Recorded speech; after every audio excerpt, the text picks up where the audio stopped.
Hello again, everybody. Steve Bell. It's the Spitfires and Sault Ste. Marie Greyhounds, the middle game of a busy stretch for the Spits. Of course, last night, the overtime setback against the Knights in London. The Hounds here this evening, and yeah, the Knights come right back in tomorrow afternoon at 4:05. Sitting here with one of the goal scorers from last night, Oliver Peer. And Piercy, tell me, maybe you just explain the goal. As I said, I think at the time, a sick pair of hands. You made a couple of moves, I think, went to the back end and able to tuck it in. Yeah, I mean, I was just kind of found a nice little pocket there in front of the net, and Penny hit me with a great pass, and it was just one-on-one with the goalie, and fortunately I beat him with the backhand and put it in.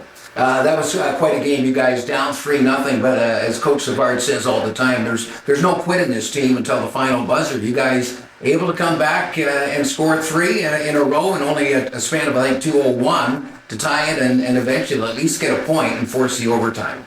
Yeah, I mean, like, we're never going to tuck away. We're always going to crawl, strap our way right back in there, and we did exactly that. And they even scored 4-3 and make it 4-4, so yeah, it was good, especially against a top team to kind of show that we're never going to quit. You know, some teams, the fourth line, if you want to call it a fourth line, doesn't see much ice time, but especially with the span of 3 games in 3 days or 2.5 days almost, the coaches relying on you guys and trust you that whether it's with, depends who, but Joe Wynn and Ethan Meadham, that's a pretty good fourth unit that's certainly not going to hurt the club. Yeah, no, I mean, I think we're generating a lot of opportunities and, getting out there and doing our job, giving some of the other guys a bit of a break, and I think he's starting to trust us more and throw us out a little more now. I was going to say, too, it helps your confidence when you score. I know we just talked to Josh Curry. He was able to get his first as a Spitfire as well. But once you kind of get that confidence and know that you can score at this level, that more and more chances will come. Yeah, exactly. I was really happy for Curry and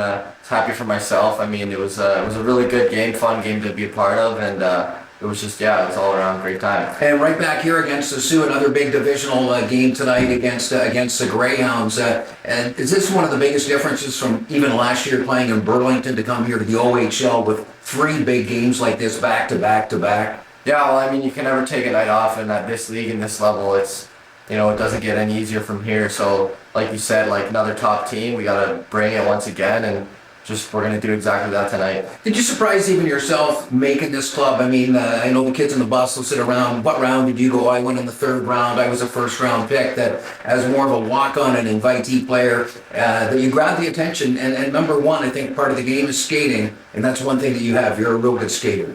Yeah, no, I agree. I think I'm really a good skater, and I honestly I can't say I was too surprised. I mean, I came into this camp with a chip on my shoulder, and I knew I could make the team. I knew I was good enough to play in this league, and I just went out there and had to prove that I could do that. How much are you able to learn from guys like a Wyatt Johnston and Will Cooley, some of the veterans on this club, seeing how what they do both at practice and in game situations, even when you're on the bench, just kind of saying, hey, I'm going to learn a little bit from this guy and a little bit from somebody else. Yeah, I mean, 2 guys, Johnny and Cools, I mean, those are just guys, you see they are pros, how they live their life on and off the ice, those are, you watch them and you look up to them and you want to see, what are they doing, what are they not doing, like, just trying to, be like them. I was going to say, too, it's you're not the biggest guy in the world, but the game's changed. It's not so much about fighting anymore, but I know you've bumped into some pretty big guys and not shied away from anything out there. Yeah, no, I mean, it's fun to get in there, but yeah, like you said, it's not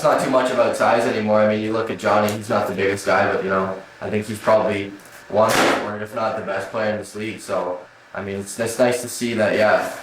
Absolutely. Hey, thanks again for your time. Best of luck here tonight and the rest of the season as well. Thank you so much. Thanks for having me. Spitfire forward Oliver Peer.